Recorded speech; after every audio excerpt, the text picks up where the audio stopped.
ঢাকা গাজীপুরে ব্যাটারি রিকশা ভাড়া দিয়ে মালিকদের আয় শত কোটি টাকার বেশি। চট্টগ্রামে জব্দের পর ফের নামছে সড়কে।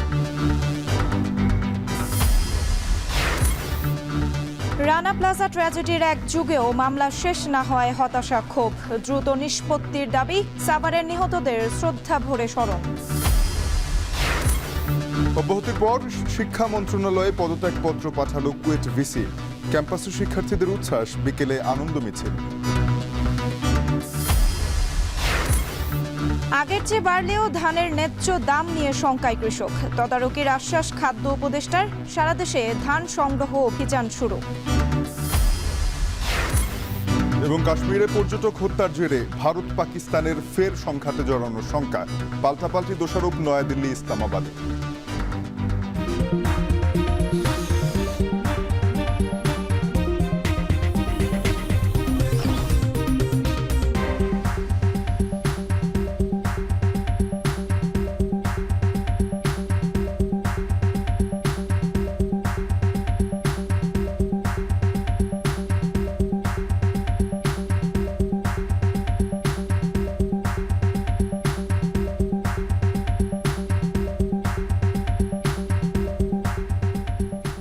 স্বাগত। এখন দুপুরে আপনাদের সাথে আছি আমরা দুজন, আমি তানজিম শাফিন এবং আমি সুমাইয়া রাত্রি।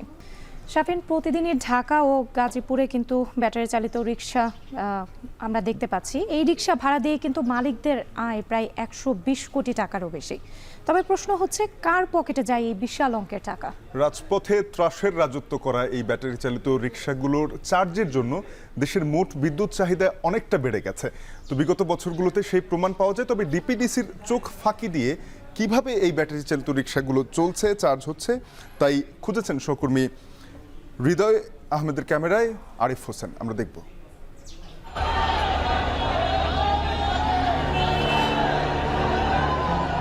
দাম্ভিকতা। ব্যাটারি চালিত রিকশা যেতে দিতে হবে গুলশান বনানীর সড়কে। থামাতে আসলি হামলা। হামলার হাত থেকে রক্ষা পায়নি বিদেশি নাগরিক, পথচারী ও সাংবাদিকরাও। হামলার এই দৃশ্য দেখেও নিষ্ক্রিয় হয়ে বসেছিলেন পুলিশ। আইনি ভিত্তি না থাকলেও এই ব্যক্তি 20 বছরের বেশি সময় ধরে রিকশা বানান। তবে ব্যাটারি চালিত রিকশা বানানো শুরু করেছেন বছর 10 হলো। ব্যাটারি কিনে নিয়ে এক দোকান থেকে, বডি কিনে নিয়ে এক দোকান থেকে, এরকম পার্ট বাই পার্ট দোকান থেকে অন্য জায়গা থেকে মাল কিনে এনে জড়ো করে তারপরে বানাই।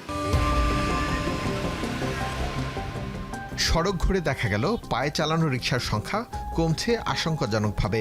400 টাকা জমা দিয়ে লাই আর নিজের পকেট খরচ 100-200 আর 400-500 টাকা করে দেওয়া যায়। আমি এই কয়েকদিন ধরে এই গাড়ি কিনছি, 37 বছর ধরে বাংলা রিক্সা চালাই। রাস্তায় নেই চাঁদাবাজি, পুলিশও কিছু বলছে না। না, রাস্তায় কোনো সমস্যা নাই এখন। আল্লাহর রহমতে পুলিশ প্রশাসনে কিছু কয় না, যেদিকে যা মন চায় এদিকে যায়। রাস্তার পাশে মিটার নামিয়ে অথবা সরাসরি বৈদ্যুতিক খুঁটির তার থেকে বিশেষ পদ্ধতিতে বিদ্যুৎ ব্যবহার করে গ্যারেজ মালিকরা। প্রতিদিন চার্জের জন্য গুনতে হয় 80 টাকা। এই অফিস পুলিশের মনে হয়। এই অফিস দিয়া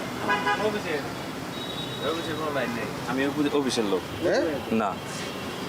এই লাইন কাট তাহলে ভাই, ওইটা সরকারি লাইন। আমাদের কোনো প্রতিষ্ঠানের কোনো লাইন বাইরে দেওয়া নাই। হ্যাঁ, আমাদের প্রতিষ্ঠানে, সরকারি প্রতিষ্ঠান কোনো লাইন বাইরে দেওয়া নাই। এই যে বললো যে অফিসের লাইন না, হয়তো পারে এদিকে তার মনে হয়। সরকারি প্রতিষ্ঠানের কোনো লাইন উল্টাপাল্টা বলেন কেন? আপনাদের সব উঠাই দেবে। না না, আমি যে এই স্টার্টটা তো সেই যে আমি ভাবছি আপনার করি। ডিপিডিসির দেওয়া তথ্য বলছে বৈধ চার্জিং স্টেশন রয়েছে 2149টি। প্রতিদিন এই স্টেশনগুলোতে চার্জ করা যায় 20 থেকে 30টি রিকশা। বিভিন্ন স্টেশন যে 2150টা স্টেশন, এদের আবার হলো স্যাংশন লোড হচ্ছে 2 কিলোওয়াট থেকে শুরু করে 11 কিলোওয়াট পর্যন্ত আছে। সবগুলো একসাথে চার্জিং স্টেশন লাগায় এবং ফুল ক্যাপাসিটি ইউজ করে, তাহলে 26 মেগাওয়াট লোড লাগবে তাদের প্রতিদিন। ঢাকার উত্তর সিটি কর্পোরেশনের দেয়া তথ্য বলছে ঢাকা ও গাজীপুরে 40 লাখের মতো ব্যাটারি চালিত রিকশা রয়েছে। বছরের হিসেবে 43,800 কোটি টাকা আয় ব্যাটারি চালিত রিকশা থেকে। অনুমোদিত রিকশাগুলো ঢাকার রাস্তায় অনুমোদিত যে রুট আছে সেই রুটে চলতে পারে, এবং এর বাইরে যারা আছে তাদেরকে কিন্তু আমরা গ্র্যাজুয়ালি বন্ধ করে দিব। তো সুতরাং তারা কোথায় যাবেন? তারা শহরের বাইরে চলে যাবেন। এটা যেহেতু রিস্কি বান। রাজধানীর ব্যাটারি চালিত রিকশা নিবন্ধনের আওতায় আনা গেলে নৈরাজ্য কিছুটা হলেও নিয়ন্ত্রণে আসবে বলে মত সাধারণ মানুষের। আরিফ হোসেন, এখন, ঢাকা। এদিকে জব্দের পর জরিমানা দিয়ে আবারও সড়কে নামার সুযোগ থাকা বা শোরুমে দেদারসে বিক্রিতে বাধা না থাকার সুযোগ নিচ্ছে মালিক চালকরা। চট্টগ্রাম নগরে প্রতি মাসে অন্তত 1000 খানেক রিকশা বিক্রি হয়। রেজিস্ট্রেশন নম্বর না থাকায় এসব যানের বিরুদ্ধে অসহায় অবস্থানে বিআরটিএ। চট্টগ্রাম থেকে সঞ্জয় মল্লিকের ক্যামেরায় আরও জানাচ্ছেন ফয়সাল করিম। দেখে মনে হবে যেন রিকশার হাট, যেখানে খোলা মাঠে ধরা পড়েছে 3000-এরও বেশি ব্যাটারি চালিত যান। নগরের মনসুরাবাদে পুলিশের ডাম্পিং সাইটের সাম্প্রতিক এই চিত্র সামাজিক যোগাযোগ ও গণমাধ্যমে বেশ তোলপাড় ফেলেছে। সম্প্রতি পুলিশকেও বেশ হার্ডলাইনে যেতে দেখা গেছে। গাড়ি জব্দের পাশাপাশি চালকদের বিরুদ্ধে ব্যবস্থা নিতে চলছে নিয়মিত অভিযান। সন্ধ্যার পরে কিংবা দিনের আলোতে কখনোই এই ব্যাটারি চালিত রিকশা এই সড়ক কিংবা মহাসড়কে চলতে পারবে না। এটা আমাদের মাননীয় কমিশনার স্যারের স্পষ্ট নির্দেশনা। তো আশা করি আমরা অচিরেই এই ব্যাটারি চালিত এই যে অবৈধ যে যান, এগুলো আমরা এই সড়ক মহাসড়ক থেকে আমরা নির্মূল করতে সক্ষম হব। আমরা অনেক ঝুঁকিপূর্ণভাবে কাজগুলো করছি, তারা আমাদের উপরে হামলা করছে, একটু আগে আমাদের উপর হামলা হয়েছে। এরপরেও আমরা জনস্বার্থে আমরা আমাদের সর্বোচ্চটা দিয়ে আমরা জীবনের ঝুঁকি নিয়ে আমরা এই কাজগুলো করছি। জনগণ যাতে আমাদেরকে সহযোগিতা করে, তাহলে ইনশাআল্লাহ আমরা এই ব্যাটারি রিকশা এই মহানগরী থেকে আমরা নির্মূল করতে পারবো বলে আমরা আশা করি। তবে শেষমেশ জব্দ হওয়া এসব গাড়ির ভাগ্যে কি ঘটছে? চালকরা বলছে এসব যান মামলা খাওয়ার 21 দিন পর 3 থেকে 4000 টাকা জরিমানা দিয়ে ছাড়িয়ে আনা যায়, আবারও সড়কে নামার সুযোগ মেলে। তবে পুলিশ বলছে বারবার মামলা আর জরিমানার চাপে পড়ে বাধ্য হয়ে বন্ধ হবে এসব অবৈধ যান। কিন্তু এটা নিয়ে গিয়ে ডাইরেক্ট ডিস্ট্রয় করে দেওয়া উচিত যদি আইন না থাকে। আপনারা বারবার নেবেন, বারবার 3000, 4000, 5000 টাকা নিয়ে ছেড়ে দিবেন, এটা তো উচিত না। এই কারখানাগুলি অভিযান চালায়, এগুলি উৎপাদন বন্ধ করেন। উৎপাদন বন্ধ করলে আমি কিনতেও পারবো না, চালাইতেও পারবো না, বেচতেও পারবো না। একদিকে অভিযান, আবার অন্যদিকে নগরের হালিশহর বা আগ্রাবাদে এসবের শোরুমে বন্ধ নেই বেচাকেনা। ব্যবসায়ীরা বলছেন চীন থেকে আমদানি করা যন্ত্রাংশ দিয়ে এখানেই বানানো হয় ব্যাটারি রিকশা। নগরে প্রতি মাসে অন্তত 1000 খানেক রিকশা বিক্রি হয় বলে দাবি ব্যবসায়ীদের। মেইন রোডে যাওয়ার কারণে সমালোচনার শিকার হচ্ছে, আর যদি মেইন রোডটা অ্যাভয়েড করা যায় তাহলে এটা স্বাভাবিকই আছে। ব্যাপারে তো প্রশাসনেরও কোনো ইনস্ট্রাকশন নাই, আর যেহেতু আদালতের রায়ে আছে আপিলে হাইওয়ে ছাড়া সব জায়গায় চলতে পারবে, সেক্ষেত্রে চলবে। এটা যদি সিটি কর্পোরেশন এটা যদি রেজিস্ট্রেশন দেয়, তাহলে এটা থেকে প্রতি মাসে বছরে অনেক টাকা সিটি কর্পোরেশন এটার রাজস্ব পাবে, এটা 100%। আর রেজিস্ট্রেশনের আওতায় চলে আসলে এটা মেইন রোডে উঠবে না, প্রত্যেকটা একটা শৃঙ্খলার মধ্যে চলে আসবে। রেজিস্ট্রেশন নম্বর না থাকায় এসব যানের বিরুদ্ধে অসহায় অবস্থানে বিআরটিএ। তবে কেবল অভিযান নয়, অবৈধ এই রিকশাগুলো ধ্বংস করা না গেলে নিয়ন্ত্রণ সম্ভব নয়। এক্ষেত্রে উদ্যোগ নিতে পারে সিটি কর্পোরেশন। আগে সিএনজি চালাইছি, রাজমিস্ত্রি কাজ করছি, তরকারির ব্যবসা সব করছি, কইরা এটা বেছে নিছি। এটা তো কষ্ট কম। এখন ডাম্পিংয়ে যাবে, তারপরে টাকা দিয়ে তারপরে ছাড়া আনতে হবে। আমাদের নিয়ে কোনো একটা রুলস বানাও, আমাদেরকে একটা লাইসেন্সের যদি একটা করা হোক, প্রশাসন থেকে করা হোক, ওটা আমরা করব। সব মিলিয়ে দিনে কোটি টাকার অর্থনীতির চাকা ঘোরে এসব ব্যাটারি চালিত রিকশার মাধ্যমে। সাথে আছে সড়কে চলাচল নিয়ে নানা চাঁদাবাজি ও গ্যারেজগুলোর বৈধ অবৈধ বিদ্যুৎ চার্জ বাণিজ্য। প্রভাবশালী সম্পৃক্ততা আর জীবিকার তাগিদে এসব নিয়ে পিছপা হতে রাজি নন চালক মালিকরা। ফয়সাল করিম, এখন, চট্টগ্রাম। অটোরিকশার দাপট নিয়ে আরও জানাতে মিরপুর থেকে যুক্ত হচ্ছেন সহকর্মী আসিফ ইকবাল খান। আসিফ, রাজধানীতে অবৈধ ব্যাটারি রিকশা বন্ধে কোনো ধরনের অভিযান দেখছেন কিনা চলমান? আমরা দেখেছি ট্র্যাপার সহ কমিউনিটি পুলিশ বিভিন্নভাবে চেষ্টা করেছে ব্যাটারি চালিত রিকশা নিয়ন্ত্রণের জন্য, এই চলাচল যেন মূল সড়কে না হয় বা প্রধান সড়কে না হয়, সেজন্য সেরকম কোনো পদক্ষেপ এখন দেখছেন কিনা? সেগুলো কার্যকর হচ্ছে না কেন?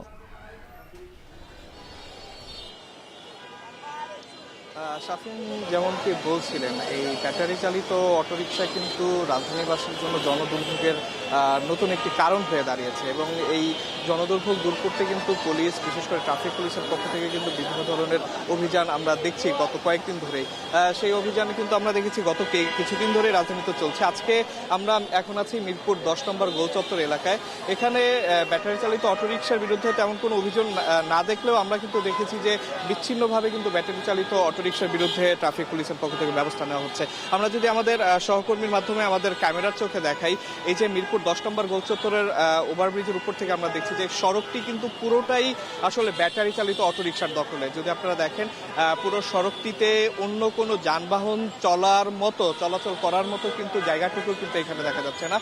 পুরো জায়গাটি তারা দখল করে রেখেছেন এবং এইখান থেকেই তারা আসলে দাঁড়িয়ে দাঁড়িয়ে যাত্রী ওঠানোর চেষ্টা করছেন। এবং অনেক ক্ষেত্রে আমরা যদি আমাদের ক্যামেরার চোখে দেখাই, আমরা কিন্তু দেখছি যে উল্টো দিক থেকেও কিন্তু ব্যাটারি চালিত অটোরিকশাগুলো কিন্তু আসলে ঢুকে যাচ্ছে।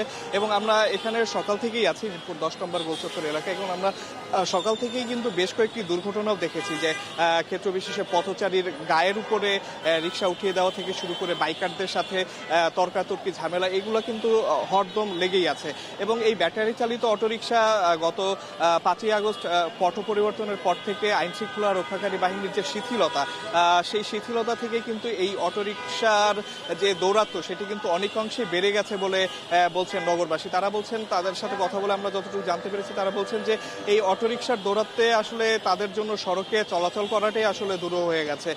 ক্ষেত্র বিশেষে এই অটোরিকশা এক জায়গা থেকে আরেক জায়গায় স্বল্প দূরত্বে তাদের পরিবহন করতে উপকারে আসছে ঠিকই, কিন্তু তার থেকে ক্ষতির পরিমাণটাই আসলে তারা বেশি বলে বলছেন। কারণ অনেক ক্ষেত্রে এই অটোরিকশায় কিন্তু আসলে দুর্ঘটনার অন্যতম কারণ হয়ে দাঁড়ায়।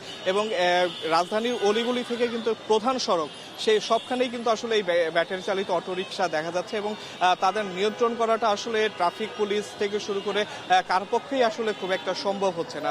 এক প্রকার বেপরোয়াভাবেই কিন্তু তারা পুরো ঢাকা শহরটি দাপিয়ে বেড়াচ্ছে। এবং এই যে দাপিয়ে বেড়ানোটি সেটির আসলে ভুক্তভোগী হচ্ছে নগরবাসী। তারা বিভিন্নভাবে এর ক্ষতির শিকার হচ্ছে। আমরা বিভিন্ন সময় খবরে দেখতে পেরেছি, যে খবরের মাধ্যমে জানতে পেরেছি যে এই ব্যাটারি চালিত অটোরিকশার কারণে অনেক বড় বড় দুর্ঘটনা হয়েছে, অনেক প্রাণহানি ঘটেছে, অনেকে বিকলাঙ্গ হয়েছে, এবং সেটি কিন্তু আসলে অব্যাহত রয়েছে। সেই যে কারণটি, সেই ব্যাটারি চালিত অটোরিকশা, সেটি কিন্তু আসলে তারপরও কোনোভাবেই বন্ধ করা যায়নি। এবং গত কয়েকদিন ধরে যে ট্রাফিক পুলিশের পক্ষ থেকে রাজধানী জুড়ে বিভিন্ন অভিযান চালানো হচ্ছে, তারও কিন্তু খুব একটা ফলাফল আসলে আজকে আমরা রাজধানী মিরপুরের এই এলাকা থেকে দেখতে পাচ্ছি না। আমরা দেখতে পাচ্ছি সড়কের একটি পুরো অংশই কিন্তু ব্যাটারি চালিত অটোরিকশাটি দখল করে নিয়েছে। এবং আমরা যদি আমাদের সহকর্মীর ক্যামেরার চোখে দেখাই, পুরো সড়কটি কিন্তু আসলে বলতে গেলে তাদের দখলে। অন্য কোনো যানবাহন যে এই তাদের এই বেষ্টনী ছেদ করে সামনে আগাবে, সেটিও কিন্তু আসলে দূর হয়ে যাচ্ছে। এবং এর ফলে দেখা যাচ্ছে যে পুরো শহরে কিন্তু যে যানজট, সেই যানজটের সমস্যাটাও কিন্তু আসলে দিন দিন বৃদ্ধি পাচ্ছে। এবং রাজধানীবাসীর চলাচল, সড়ক পারাপার এবং বলতে গেলে রাস্তায় বের হওয়াটাই আসলে কিন্তু এই ব্যাটারি চালিত অটোরিকশার কারণে দূর হয়ে যাচ্ছে। সেই জন্য তারা দাবি করছেন যে অতি শীঘ্রই এই ব্যাটারি চালিত অটোরিকশার নিয়ন্ত্রণে কঠোর আইন প্রয়োগ করা উচিত, এবং তার মাধ্যমে যেন নগরবাসী সঠিকভাবে এবং সুন্দরভাবে নগরে চলাচল করতে পারে। তো এই ছিল আমার কাছে রাজধানীর মিরপুর 10 নম্বর গোলচত্বর থেকে সর্বশেষ। সাফিন। রাজধানীতে ব্যাটারি চালিত রিকশার দাপট নিয়ে জানাচ্ছিলেন সহকর্মী আসিফ ইকবাল খান। এদিকে পথচারীদের নিরাপদ রাস্তা পারাপার নিশ্চিত করতে রাজধানীর মিরপুরে স্বয়ংক্রিয় ট্রাফিক সিগন্যালের পরীক্ষামূলক প্রকল্প চালু করলো ঢাকা মেট্রোপলিটন পুলিশের ট্রাফিক বিভাগ। নির্বিঘ্নে রাস্তা পারাপার করতে পারায় এই উদ্যোগকে স্বাগত জানাচ্ছেন পথচারীরা। আসিফ ইকবাল খানের প্রতিবেদন। 2024 সালে সারা দেশে 1009 জন পথচারী সড়ক দুর্ঘটনায় প্রাণ হারিয়েছেন, যাদের বেশিরভাগই রাস্তা পার হতে গিয়ে দুর্ঘটনার শিকার হন। এমন অবস্থায় সড়কে শৃঙ্খলা ফিরিয়ে আনা এবং পথচারীদের নিরাপদ রাস্তা পারাপার নিশ্চিতে রাজধানীর মিরপুরে উন্নয়ন সংস্থা জাইকার অর্থায়নে স্বয়ংক্রিয় ট্রাফিক সিগন্যাল সিস্টেম চালু করেছে ট্রাফিক বিভাগ। স্বয়ংক্রিয় ট্রাফিক সিগন্যালে টানা 100 সেকেন্ড যান চলাচলের পর 30 সেকেন্ডের জন্য নির্বিঘ্নে সড়ক পারাপারের সুযোগ পাচ্ছেন পথচারীরা। তবে দীর্ঘদিনের অভ্যাস বদলে নতুন ব্যবস্থার সাথে মানিয়ে নিতে হিমশিম খেতে দেখা যায় ট্রাফিক সহায়তা কর্মীদের। বেশিরভাগ পথচারী এই উদ্যোগকে স্বাগত জানিয়েছেন। রেগুলারই অ্যাক্সিডেন্ট হচ্ছে রাস্তা পার হওয়ার সময়, তো সেই ক্ষেত্রে যদি চিন্তা করি যে তাহলে যদি এটা প্রত্যেকটা জায়গায় করা হয় অনেক ভালো হয়। আমরা ছোটকালে দেখছি যে মানুষ ট্রাফিক সিগন্যাল দিয়েই পার হয়েছে, কিন্তু এখন দেখা গেছে যার যার মতো চলে, আইনেরও প্রয়োগ নাই, আর আইন আরো একটা বাধ্যবাধকতা নেই, ইচ্ছা করে মানে না। আগে আপনার নিজের জীবন, এরপরে আমার সময়। আমি যদি না বাঁচি, আমি যদি একটা দুর্ঘটনায় পতিত হই, আমার ফ্যামিলিকে দেখবে কে? আমাদের পাইলটিং আগে অ্যাওয়ারনেস অ্যাক্টিভিটি ছিল, সেইখানে আমাদের সার্ভেয়াররা ছিল, তারা ফিডব্যাক নিয়েছে, এবং এখন আমাদের ডিউরিং পাইলটিং টাইমে আবার সার্ভে নিচ্ছে। তো সার্ভে ম্যাক্সিমামই পজিটিভ ফিডব্যাক পাচ্ছি। এই উদ্যোগ পরীক্ষামূলক হলেও ভবিষ্যতে রাজধানী জুড়ে স্বয়ংক্রিয় সিগন্যাল ব্যবস্থা চালুর পরিকল্পনা রয়েছে বলে জানায় ট্রাফিক বিভাগ। সিগন্যাল লাইট যখন পথচারীদের জন্য অন হবে তখন গাড়িগুলা বন্ধ হয়ে যাবে, গাড়ি চলাচল। এরপরে পথচারীরা একটা নির্দিষ্ট সময় আছে, এখানে কাউন্টারও দেওয়া আছে, নির্দিষ্ট সেকেন্ড আছে, নির্দিষ্ট সেকেন্ডে পার হয়ে যাবেন, এরপরে আবার গাড়ি চলাচল শুরু হবে। এইভাবে এটা অনবরত চলতে থাকবে। এর ফলে আমাদের যে project Dhaka road safety project, সেই প্রজেক্টের উদ্দেশ্য বাস্তবায়ন হবে। একদিকে পথচারীরা দুর্ঘটনার হাত থেকে বাঁচবে, অপরদিকে আমাদের গাড়ি চলাচলও অব্যাহত থাকবে। This is one of the pilot projects to understand the well environment for the pedestrian crossing as well as the driver stopping based on the signal.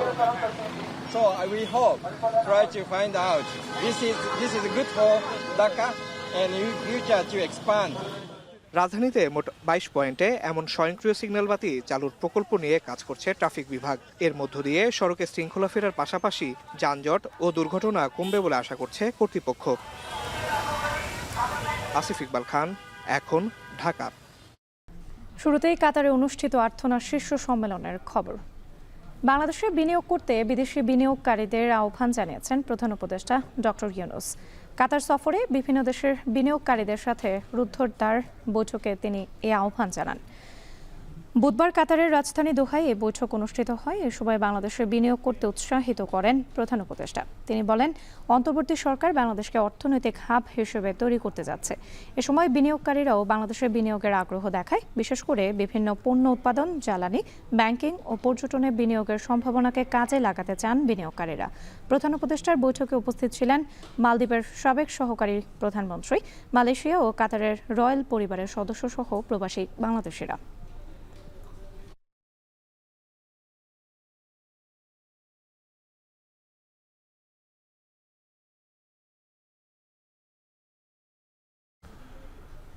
আত্মবিধ্বংসী সভ্যতা থেকে বেরিয়ে এসে একটি নতুন পৃথিবী তৈরির স্বপ্ন দেখতে তরুণদের প্রতি আহ্বান জানিয়েছেন প্রধান উপদেষ্টা ডক্টর মোহাম্মদ ইউনূস। দোহায় কাতার বিশ্ববিদ্যালয়ে ৩-০ তত্ত্বের উপর আয়োজিত একটি অনুষ্ঠানে বক্তব্য দেন অন্তর্বর্তী সরকার প্রধান। সেখানে তিনি বর্তমান প্রজন্মকে বিশ্বের সেরা এবং সবচেয়ে শক্তিশালী প্রজন্ম বলে উল্লেখ করেন। শিক্ষার্থীদের উদ্দেশ্যে বলেন, মেধাকে যথাযথ কাজে লাগাতে কল্পনা শক্তির ব্যবহার করতে হবে। বর্তমান সভ্যতাকে আত্মবিনাশী আখ্যা দিয়ে অধ্যাপক ইউনূস বলেন, এই সভ্যতা শুধু বিশ্বজুড়ে বর্জ্য তৈরি করছে। এ সময় পৃথিবী জুড়ে কার্বন নিঃসরণ, দারিদ্র্য এবং বেকারত্ব শূন্যে আনতে তরুণদের প্রতি আহ্বান জানান তিনি। 99% of the wealth will be owned by 1% of people. That's the direction. You can't change it. So we want to put it in reverse gear. Say no wealth concentration. We want to build a civilization system. University is the place with design systems. So this is your responsibility, the super powerful generation that you are. So the wealth is shared by everybody equally. By the system, not government order, by not some theory, not by some, because it's automatic, it will do that in a way, it happens. কাতারের দোহায় প্রবাসী বাংলাদেশিদের সাথে কিছুক্ষণ পর মতবিনিময় করবেন প্রধান উপদেষ্টা ডক্টর মোহাম্মদ ইউনূস। সেখানে আছেন বেলায়েত হোসেন, যুক্ত হচ্ছি তার সঙ্গে। বেলায়েত, কিছুক্ষণের মধ্যেই মতবিনিময় করবেন প্রধান উপদেষ্টা ডক্টর মোহাম্মদ ইউনূস। সেখানকার আসলে মতবিনিময় কোন বিষয়গুলো গুরুত্ব পাবে জানাবেন? আপনি জানেন যে যাদের পাঠানো রেমিটেন্সে বাংলাদেশের অর্থনীতি আসলে চলে, বাংলাদেশের অর্থনীতি চালিকা শক্তি যারা, তাদের সঙ্গে কিছুটা মধ্যে প্রধান উপদেষ্টা মতবিনিময় করবেন। তাদের সুখ দুঃখ তিনি শুনবেন, বাংলাদেশের সঙ্গে তাদের যে যোগাযোগ, তারা কি ধরনের অসুবিধাগুলো মুখোমুখি হয় সেই বিষয়গুলো তিনি শুনবেন। তাদের পক্ষ থেকে নানা ধরনের অভিযোগ আপত্তি তুলে ধরা হবে প্রধান উপদেষ্টার কাছে। সেই বিষয়গুলো প্রধান উপদেষ্টা যথাযথ সমাধানের হয়তো আশ্বাস দিলে সেখানে দিয়ে যাবেন এবং কার্যকর পদক্ষেপ নেবেন। এখানে এর মধ্যে একটা 5 তারকা হোটেলে, কাতারের প্রধান একটি 5 তারকা হোটেলে এর মধ্যে কাতারের যে প্রবাসী বাংলাদেশিরা রয়েছেন তাদেরকে নেতৃত্বনীয় ব্যক্তি করা হয়েছে। তারা এর মধ্যে সবাই চলে এসেছে, তাদের সঙ্গে প্রধান উপদেষ্টার জন্য অপেক্ষা করছেন। কিছুক্ষণের মধ্যে প্রধান উপদেষ্টা এখানে এসে পৌঁছাবেন, তাদের সঙ্গে মত বিনিময় সভা করবেন। তো আজকে প্রধান উপদেষ্টা এই সফরকে ঘিরে, এই মত বিনিময় সভাকে ঘিরে এখানে যারা প্রবাসী বাংলাদেশের এই কমিউনিটি যারা স্থানীয় ব্যক্তিবর্গ রয়েছেন তারা কিন্তু খুবই উৎসাহের সামনে অপেক্ষা করছেন বাংলাদেশের প্রধান প্রতিষ্ঠার জন্য। তারা বলছেন যে এটি তাদের জন্য একটা অন্যতম সুযোগ যেগুলো সরকার পরিবেশন পাচ্ছেন। তারা আসলে হাজার কিলোমিটার দূর থেকে বাংলাদেশের প্রতিষ্ঠান বাংলাদেশ যাদের পাঠানো হচ্ছে বাংলাদেশের অর্থনীতির যে চালিকা শক্তি তারা তো সেই সমস্ত জায়গাকে আগে প্রধান উপদেষ্টা কাতার বিশ্ববিদ্যালয়ের শিক্ষার্থীদের সেখানে তিনি তরুণ শিক্ষার্থীদেরকে বলেছেন তারা যেন 3টি শূন্য হয়, অর্থাৎ শূন্য বেকারত্ব, শূন্য দারিদ্রতা এবং শূন্য কার্বন, এই 3টি শূন্য হওয়ার আহ্বান জানিয়েছেন এবং তাদেরকে সম্পদের কেন্দ্রীয় হওয়া থেকে বিরত থাকতে বলেছেন। নানা বিষয়ে তাদেরকে দিক নির্দেশনা দিয়েছেন। তো এখন আমরা অপেক্ষা করছি প্রবাসী বাংলাদেশের সঙ্গে কথা বলতে শুরু হয়। এই ছিল আমার কাছে এখন দেশের ইতিহাসে সবচেয়ে বড় শিল্প দুর্ঘটনা রানা প্লাজা ট্র্যাজেডির 1 যুগ পূর্ণ হলো আজ। দিনটি ঘিরে সকাল থেকেই রানা প্লাজার অস্থায়ী বেদিতে ফুল দিয়ে সম্মান ও শ্রদ্ধা জানাতে জড়ো হন বিভিন্ন শ্রমিক সংগঠন, স্বজন ও সাধারণ মানুষ। তাদের কণ্ঠে ঝরে পড়ে ক্ষোভ আর হতাশা। এদিকে আহত নিহতদের জন্য আসা অনুদানের টাকা লুটপাট হয়েছে জানিয়ে দুর্নীতির শ্বেতপত্র প্রকাশের দাবি সরকারের প্রতি জানান শ্রমিক সংগঠনগুলোর নেতারা। হুমায়ুন কবিরের প্রতিবেদন। আমার সন্তান এই আমার কোনোদিন মা বলে ডাকবো, একটা জিনিস চাইবো না। আমি যে হারাইছি এই কলিজের টুকরা আর কোনোদিন আমি এই সন্তানের মুখ দেখব না। রোমানার মায়ের মতো এমন শূন্যতা নিয়ে আছেন আরও হাজারো স্বজন। 2013 সালে সাভারের রানা প্লাজা ধসে প্রাণ হারান 1138 শ্রমিক, আহত হন হাজারের বেশি। ভয়াবহ সেই দুর্ঘটনার 1 যুগ পার হলেও শেষ হয়নি বিচার, হয়নি সবার পুনর্বাসন। সকাল থেকে রানা প্লাজা ধসের দোষীদের ফাঁসি এবং আহত শ্রমিকদের পুনর্বাসনের দাবি জানিয়ে বিক্ষোভ করেন বিভিন্ন শ্রমিক সংগঠন। পরে সাভার বাজার বাস স্ট্যান্ড ধসে পড়া রানা প্লাজার সামনে অস্থায়ী শহীদ বেদিতে ফুলের শ্রদ্ধা নিবেদন জানান তারা। দোষী রানার এবং দায়ী ব্যক্তিদের এখনো আইনের আওতায় আনা হয়নি। তারা দাঁড়ায় দাঁড়ায় ঘুরে বেড়াচ্ছে। আমার এই শ্রমিক যারা নিহত হয়েছেন তাদের পরিবারকে এখনো কোনো ক্ষতিপূরণ দেওয়া হয়নি। এই বিচার যদি না হয় তাহলে বাংলাদেশ একটি কলঙ্কের ছাপ থেকে যাবে বাংলাদেশের ললাটে। এ সময় ভবন মালিক সোহেল রানা ছাড়া সব আসামি জামিনে আছেন।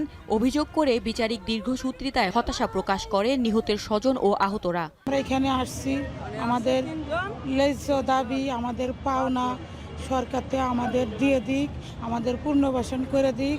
পাইলাম না ক্ষতিপূরণ, পাইলাম না সুচিকিৎসা, পাইলাম না ন্যায্য বিচার। কোনো রকম কালক্ষেপণ ছাড়াই দ্রুত বিচার সম্পন্ন এবং আহত ও নিহত পরিবারের সদস্যদের চিকিৎসা ও স্থায়ী পুনর্বাসনের দাবি শ্রমিকদের। সাভার এখন। খুলনা প্রকৌশল ও প্রযুক্তি বিশ্ববিদ্যালয়ে ফিরেছে স্বস্তি।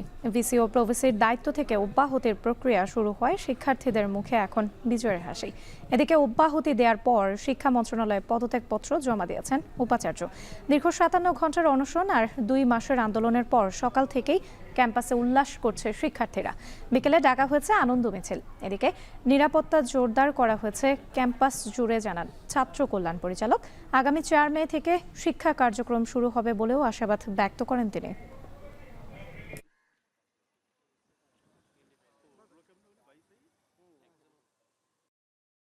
বাংলাদেশে সুষ্ঠু ও অংশগ্রহণমূলক নির্বাচনের জন্য সব ধরনের সহায়তা দেবে অস্ট্রেলিয়া। সকালে আগারগাঁওয়ে নির্বাচন ভবনে CCAMM নাসির উদ্দিনের সঙ্গে বৈঠক শেষে কথা জানান অস্ট্রেলিয়ান হাইকমিশনার সুসান রাইলি। বৈঠকে দুদেশের নির্বাচন প্রক্রিয়া, গণতন্ত্র চর্চা এবং নির্বাচন কমিশনের স্বচ্ছতা জবাবদিহিতা নিয়ে আলোচনা হয়। এ সময় নির্বাচন কেন্দ্রিক যে কোনো ধরনের সহায়তা অস্ট্রেলিয়া আগ্রহী বলে জানান প্রধান নির্বাচন কমিশনার।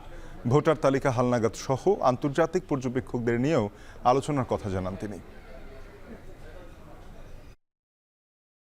প্রাইম এশিয়া বিশ্ববিদ্যালয়ের শিক্ষার্থী পারভেজ হত্যার মূল 2 আসামি মেহরাজ ও মাহাথিরকে তোলা হবে আদালতে। CMM আদালতে আছেন রাব্বি হোসেন, যুক্ত হচ্ছে তার সঙ্গে। রাব্বি, কখন নাগাদ তাদের আদালতে তোলা হতে পারে? তাদের জিজ্ঞাসাবাদের জন্য কি রিমান্ড চাওয়া হতে পারে জানাবেন।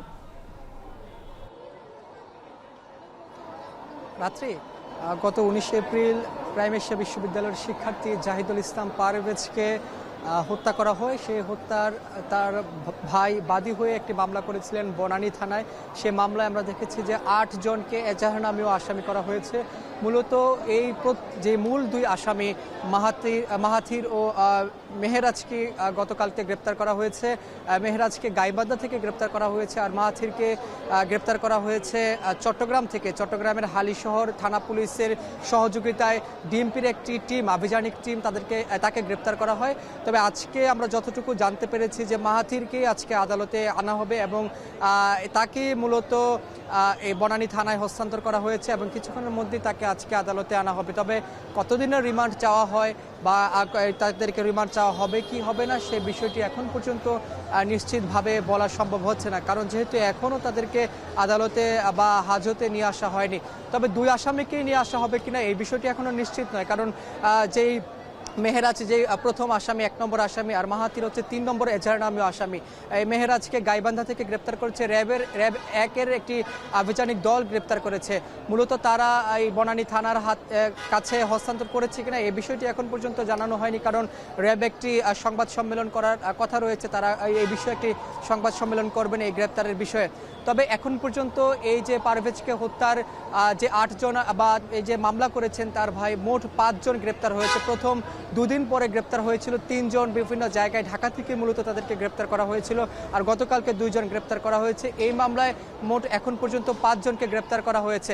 তবে কিছুক্ষণের মধ্যেই তাদেরকে যেহেতু আদালতে আনা হবে, আদালতে আনার পর তাদের পক্ষে কোনো আইনজীবী দাঁড়ায় কিনা বা রাষ্ট্রপক্ষের আইনজীবীরা আদালতের কাছে এই নির্মম হত্যাকাণ্ড হয়েছে সে বিষয়ে তারা কি বলেন এই বিষয়টাই জানা সম্ভব হবে। এই ছিল আমার কাছে সিএমএম আদালত থেকে সবশেষ খবর। রাজধানীর খিলক্ষেতে অবৈধ স্থাপনা উচ্ছেদে অভিযান চালাচ্ছে রাজুক।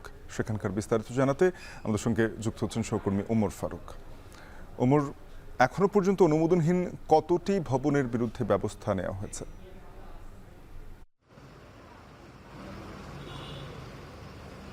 শাফিন, আজকে রাজধানীর খিলক্ষেতে রাজুকের যে অভিযান সে অভিযানটি কিছুক্ষণ পূর্বেই কিন্তু শেষ হয়েছে। আমরা এখন পর্যন্ত রাজুকের তথ্য মতে আমরা যেমনটা জেনেছি এ পর্যন্ত 4টি ভবনে অভিযান পরিচালনা করা হয়েছে এবং এ পর্যন্ত 1,75,000 টাকা জরিমানা করা হয়েছে 2 ভবন মালিককে। আমরা একটু বলে রাখি, অর্থাৎ রাজুকের যে এই যে নিয়মিত অভিযান সেটি আসলে নকশা বহির্ভূত, অর্থাৎ নকশা না মেনে যে সকল ভবনগুলো নির্মাণ করা হয়েছে সেই সকল ভবনগুলোতে কিন্তু অভিযান পরিচালনা করছে রাজুক।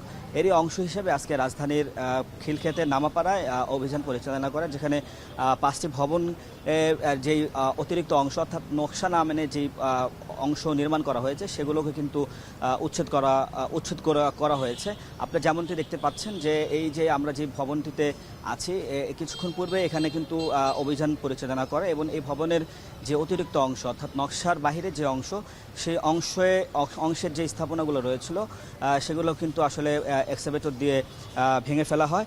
এর পাশাপাশি ভবনটির যে বিদ্যুৎ সংযোগ রয়েছে সেটিও কিন্তু বিচ্ছিন্ন করা হয়েছে। এছাড়াও বলে রাখি, যেই সকল ভবনগুলোতে অভিযান পরিচালনা করেছে সে ভবনগুলোর যে বিদ্যুৎ সংযোগ সহ পানি সংযোগ এই সকল যে সেবার সংযোগগুলো রয়েছে সেগুলো বিচ্ছিন্ন করার পাশাপাশি ভবনগুলোতে কিন্তু সতর্কতার চিহ্ন এঁকে দেওয়া হয়েছে, যার ফলে রাজুকের পক্ষ থেকে যেমনটি বলা হয়েছে যে অর্থাৎ ভবন নির্মাণের সময় যে সকল অতিরিক্ত অংশ নির্মাণ করা হয়েছে নকশার বাহিরে সেগুলো যতক্ষণ পর্যন্ত মালিক থেকে সেটি উচ্ছেদ করা অর্থাৎ সরিয়ে ফেলা না হবে ততক্ষণ পর্যন্ত কিন্তু এই যে তাদের যে সংযোগ সেবার যে সংযোগগুলো রয়েছে সেটি কিন্তু তারা ফেরত পাবে না বলে রাজুকের পক্ষ থেকে আমাদেরকে জানানো হয়েছে। আমরা কিছুক্ষণ পূর্বে রাজুকের এখানে যে নির্বাহী ম্যাজিস্ট্রেট ছিলেন তার সাথে কথা বলেছি, তিনি আমাদেরকে জানিয়েছেন যে তাদের নিয়মিত অভিযানের অংশ হিসেবে আজকে তাদের এই অভিযানটি পরিচালনা করেছেন এবং তারা বলছেন যে সকল ভবন মালিকেরা নকশা না মেনে অতিরিক্ত অংশ নির্মাণ করেছেন তাদেরকে সতর্ক হিসেবে অর্থাৎ তাদেরকে সতর্ক করার লক্ষ্যে কিন্তু তাদের এই অভিযান তারা অব্যাহত রাখবেন এবং হচ্ছে যেই সকল মালিকেরা নকশা না মেনে ভবন নির্মাণ করবেন তাদেরকে আর্থিক জরিমানার পাশাপাশি তাদেরকে তাদের যেই সেবার যে বিচ্ছিন্ন আছে সেবার যেই কার্যক্রম সেগুলো বিচ্ছিন্ন করা হবে। শাফিন, এই ছিল সবশেষ। হাসিনার গণহত্যা বাহিনীর নেতারা আদালতে দাঁড়িয়ে বেগম জিয়া ও তারেক রহমানের বিরুদ্ধে কুৎসা রটাচ্ছেন বলে অভিযোগ করেছেন বিএনপির সিনিয়র যুগ্ম মহাসচিব রুহুল কবির রিজভী। সরকারের নমনীয় আচরণের কারণে এত স্পর্ধা বলে মনে করেন তিনি। নয়াপল্টনে কেন্দ্রীয় কার্যালয়ে সংবাদ সম্মেলনে রিজভী কথা বলেন। ভারতে পলাতক হাসিনা একের পর এক হুঙ্কার দিচ্ছে। জুলাই আগস্টের শাহজাহান খান গংরা আদালতে এসে সরকারকে দেখে নেওয়ার হুমকি দিচ্ছে, আদালতকে ভেঙচি কাটছে, পুলিশকে থোড়াই কেয়ার করছে। হাসিনার দোসররা আসামি হয়েও আদালতে যে অধ্যত্বপূর্ণ আচরণ করছে তা মূলত অন্তর্বর্তী সরকারকে অকার্যকর প্রমাণের এক গভীর চক্রান্ত। গত বছরের তুলনায় এবার ধানের দাম বাড়লেও ন্যায্য দাম পাওয়া নিয়ে শঙ্কায় প্রান্তিক কৃষক। যদিও খাদ্য উপদেষ্টা বলছেন কৃষকরা যাতে ক্ষতিগ্রস্ত না হয় সে ব্যাপারে তদারকি রয়েছে, তবে কৃষিবিদরা বলছেন সরকারকে শুধু দাম নির্ধারণ করে দিলে হবে না, বরং প্রান্তিক কৃষকদের বাঁচিয়ে রাখতে হলে বাজার ব্যবস্থাপনায় সঠিক পরিকল্পনা জরুরি। গুলজার আহমেদের প্রতিবেদন। ঘামে ভিজে ধুলোমাখা শরীরে রোদে পুড়ে যাওয়া এই কাঁচা ধানে মিশে আছে কৃষকের পুরো বছরের স্বপ্ন। কিন্তু সেই স্বপ্ন পরক্ষণেই দুঃস্বপ্নে পরিণত হয় যখন কৃষক তার ধানের ন্যায্য মূল্য পাওয়া থেকে বঞ্চিত হয়। সুনামগঞ্জ সদর উপজেলার কৃষক আব্দুর রহিম চলতি মৌসুমে ২৪ বিঘা জমিতে চাষ করা ধানের অর্ধেক কাটা হয়েছে তার। সংসার চালাতে সেই ধান বিক্রি করতে হচ্ছে তাকে। কথা হয় সরকারি দামে ধান বিক্রি নিয়ে। জানালেন সরকারি দামে ধান বিক্রি প্রক্রিয়া জটিল হওয়ায় আর সিন্ডিকেটের দৌরাত্মে বাধ্য হয়েই পাইকারদের কাছে কম দামে বিক্রি করছেন। আমরা তো ছোটখাটো গৃহস্থী, আমরা তো আর আমরা পারি না গুদামে নিয়ে ঠোক করতাম। আমরা ওখান থেকে তারা লইয়া যাই, ধরুন ১,০০০-১,১৫০ এর উপরে তো আমরা পাই না। আব্দুর রহিমের মতো বৃহত্তর সিলেট অঞ্চলের অধিকাংশ কৃষকের একই কথা। আমরা ৯০০-১,০০০ করে বেচলাম বর্তমানে, না বেচলে তো আমরা কিছু করতে পারলাম না। পাইকারের দাম জিগাইলে দাম কত ভাই, তারা ওইটা কয় যে দাঁড়ের দাম ৯৫০, ৯০০ কিনে ৯৫০ কিনে। আমরা আশ্বিন কার্তিক মাসও প্রথমে তারা ১,১২০০-১৫০০ করে নেয়।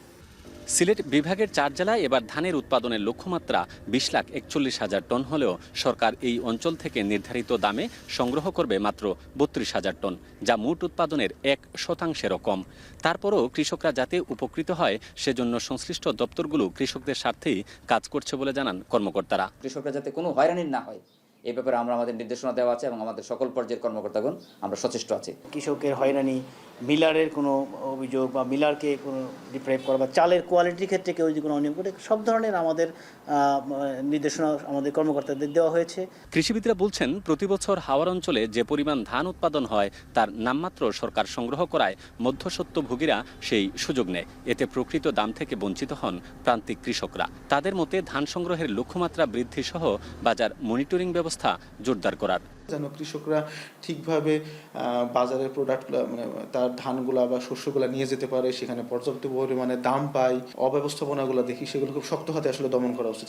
সঠিক জায়গায় বিক্রি করতে পারে তার প্রতি যদি আমরা যা যত্ন দিচ্ছি আরও একটু যত্ন দিই, তাহলে কিন্তু আমাদের কৃষকরা উপকৃত হবে এবং সে ধান উৎপাদন করবে। এর আগে সকালে সুনামগঞ্জের শান্তিগঞ্জ উপজেলার খাদ্যগুদাম এলাকায় আনুষ্ঠানিকভাবে ধান সংগ্রহের কার্যক্রম উদ্বোধন করেন খাদ্য ও ভূমি উপদেষ্টা আলী ইমাম মজুমদার। আশ্বাস দেন কৃষকদের ন্যায্য মূল্য প্রাপ্তিতে সর্বোচ্চ মনিটরিং ব্যবস্থা রাখা হবে। কৃষক যে পরিশ্রম করে ফসলটা ফলায় তাকে উপযুক্ত মূল্য দিতে না পারলে এদেশে কৃষি হবে না, ফসল হবে না। সুতরাং আমরা উপযুক্ত মূল্য দিতে চাই, তার জন্য যদি একটু বেশিও দিতে হয় এটা এমন কিছু দায় করবে না মানুষের। ধানের ন্যায্য দাম পাওয়া শুধুমাত্র এক টুকরো টাকা নয়, বরং এটা একজন চাষির সম্মান, তার বেঁচে থাকার অধিকার। আর সেই অধিকার রক্ষায় শুধুমাত্র ঘোষণাই নয়, কেবল অগ্রাধিকার ভিত্তিতে তার বাস্তবায়নই হতে পারে যে কোনো কৃষক পরিবারের একমাত্র আনন্দের উপলক্ষ। গুলজার আহমেদ, এখন দেখার হাওর, সুনামগঞ্জ। পরীক্ষামূলক চলাচলে সফলতার পর আজ থেকে আনুষ্ঠানিকভাবে কক্সবাজার মহেশখালী নৌপথে যুক্ত হলো আধুনিক সি ট্রাক এসটি ভাষা শহীদ চপার। নৌপরিবহন উপদেষ্টার উদ্বোধনের মধ্য দিয়ে ৯ কিলোমিটার দীর্ঘ এই নৌপথে মহেশখালী দ্বীপের ৪ লাখ বাসিন্দা ও পর্যটকদের ভোগান্তি অনেকটাই নিরসন হবে বলে মনে করছেন সংশ্লিষ্টরা। নিরাপদ যাতায়াত নিশ্চিত হয়, বাড়বে দ্বীপে পর্যটকদের যাতায়াতও। সকাল 11:15টায় কক্সবাজার শহরের BIWTA ঘাটে সি ট্রাক চলাচলের আনুষ্ঠানিক উদ্বোধন করেন নৌ পরিবহন উপদেষ্টা এম শাখাওয়াত হোসেন। এরপর সি ট্রাকটি 11:25 দিকে মহেশখালী দ্বীপের উদ্দেশ্যে রওনা হয় এবং মহেশখালী জেটিঘাটে পৌঁছে বেলা 12টার দিকে। এ সময় জেটিঘাটে বিপুল সংখ্যক মানুষ ভিড় জমান। ভবিষ্যতে আরও একটি সি ট্রাক হবে বলেও প্রতিশ্রুতি দেন উপদেষ্টা। বিআইডব্লিউটি এর প্রস্তাবিত 50 টাকা ভাড়া কমিয়ে তা পুনর্নির্ধারণ করা হয়েছে বলেও জানান উপদেষ্টা।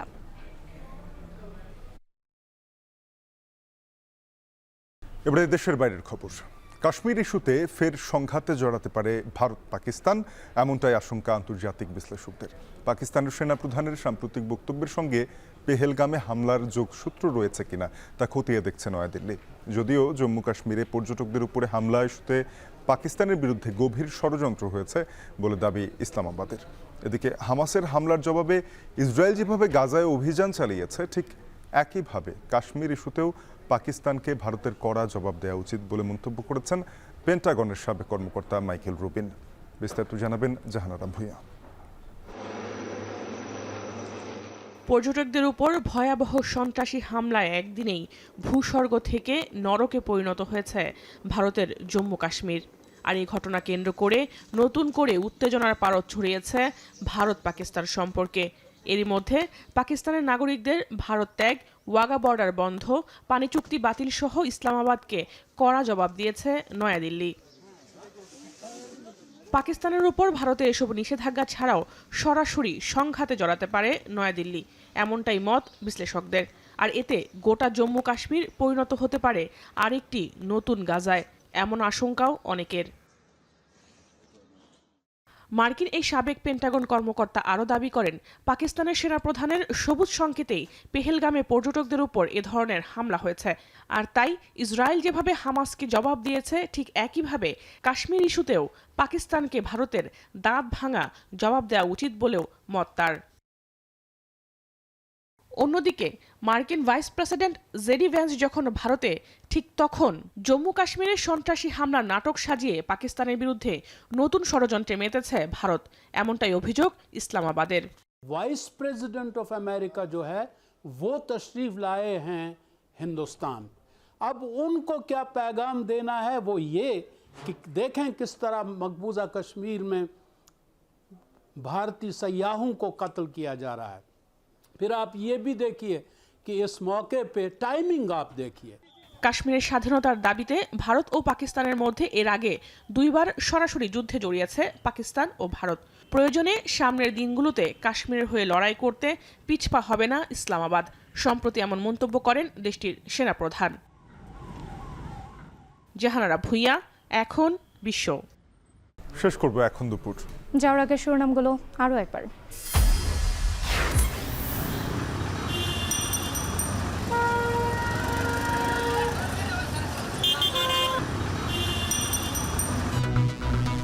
ঢাকা গাজীপুরে ব্যাটারি রিকশা ভাড়া দিয়ে দিনে মালিকদের আয় 100 কোটি টাকার বেশি। চট্টগ্রামে জব্দের পর ফের নামছে সড়কে। রানা প্লাজা ট্র্যাজেডির এক যুগেও মামলা শেষ না হওয়ায় হতাশা, ক্ষোভ, দ্রুত নিষ্পত্তির দাবি। সাভারে নিহতদের শ্রদ্ধাভরে স্মরণ। অব্যাহতির পর শিক্ষা মন্ত্রণালয়ে পদত্যাগপত্র পাঠালো কুয়েট ভিসি। ক্যাম্পাসে শিক্ষার্থীদের উচ্ছ্বাস, বিকেলে আনন্দ মিছিল। আগের চেয়ে বাড়লেও ধানের ন্যায্য দাম নিয়ে শঙ্কায় কৃষক। তদারকির আশ্বাস খাদ্য উপদেষ্টার। সারা দেশে ধান সংগ্রহ অভিযান শুরু। এবং কাশ্মীরে পর্যটক হত্যার জেরে ভারত পাকিস্তানের ফের সংঘাতে জড়ানোর শঙ্কা। পাল্টাপাল্টি দোষারোপ নয়াদিল্লি, ইসলামাবাদের। এ ছিল এখন দুপুরের আয়োজনে। এখন টেলিভিশন ওয়েবসাইটে দেখতে ভিজিট করুন www.ekhon.tv। এছাড়া যুক্ত থাকুন ফেসবুকে facebook.com/tv.ekhon এবং ইউটিউবে দেখতে ভিজিট করুন youtube.com/c/ekhon।